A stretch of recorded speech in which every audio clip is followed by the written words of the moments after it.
Electronic media, print media और photo journalist सभी का मैं हृदय से स्वागत करता हूँ।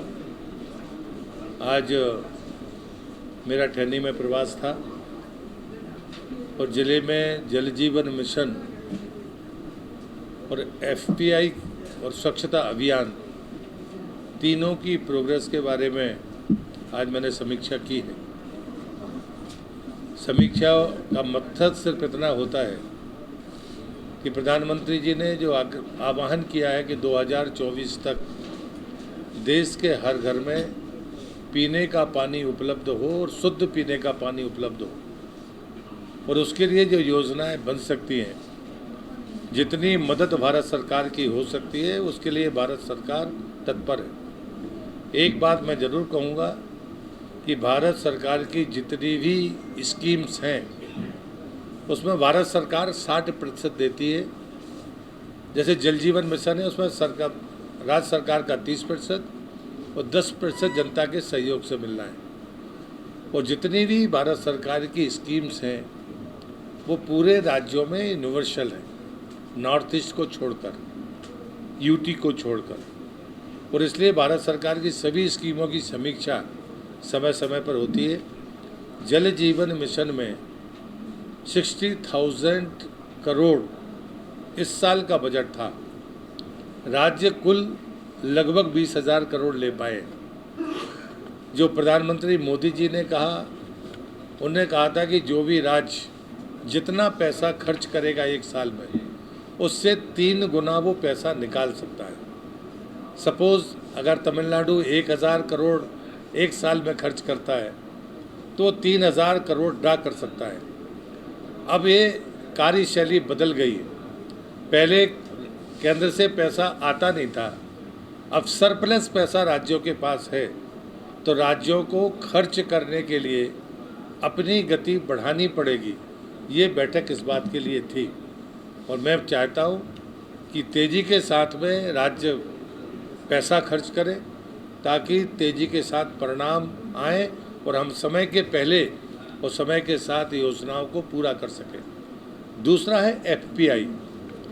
पूरी दुनिया में ये तय किया है यूएन ने और माननीय प्रधानमंत्री मोदी जी के प्रस्ताव पर कि अगला साल मिलेट्स ईयर के रूप में घोषित है। भारत दुनिया के मिलेट्स उत्पादन का 40% हिस्सेदारी करता है। हमको अपने फूड प्रोसेसिंग के क्षेत्र में जो मिलेट्स पैदा करने वाले राज्य हैं उनको तेज़ी के साथ काम करना चाहिए। अगले वर्ष से पूरा दुनिया का बाज़ार भारत की तरफ नज़र लगाकर देख रहा है और मैं मानता हूँ इसमें राज्यों को और केंद्र को मिलकर काम करना होगा ताकि हमारे किसान और उद्योगपति दुनिया के बाज़ार में अपना स्थान बना पाएँ। इस बात के लिए भी मोदी जी ने 2 लाख हमारे जो उद्यमी हैं उनको 5 साल में 10,000 करोड़ की ऐड देने का तय किया है और उसमें भी गति लाने की ज़रूरत है। उसकी मैंने आज समीक्षा की है। मुझे विश्वास है कि तमिलनाडु सरकार, विशेषकर ठेनी ज़िले के जो भी अधिकारी हैं, इस काम में तेज़ी लाएंगे। एक बात मैं ज़रूर कहूँगा कि सेंट्रल स्कीम के आइडेंटिफिकेशन की बात हमेशा रहना चाहिए। यही राजनीतिक ईमानदारी है। अगर 60% पैसा भारत सरकार दे रही है तो उसकी चर्चा या उसकी सूचना लोगों तक पहुंचनी चाहिए। ये ज़रूर मैं निवेदन करता हूं। मुझे इतना ही कहना है। कुछ आप पूछना चाहें तो आप पूछ सकते हैं। आप कुछ बोलें? ठीक है।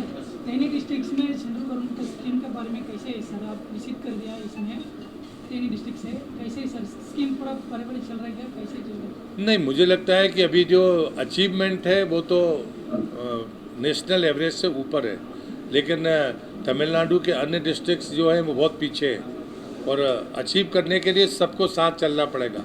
ठेनी डिस्ट्रिक्ट में जो जल जीवन मिशन है उसमें पुरानी और नई स्कीम को लेकर कुछ दुविधा है। उन्हें टेक्निकली उन्होंने कहा कि वो ठीक काम करेंगे।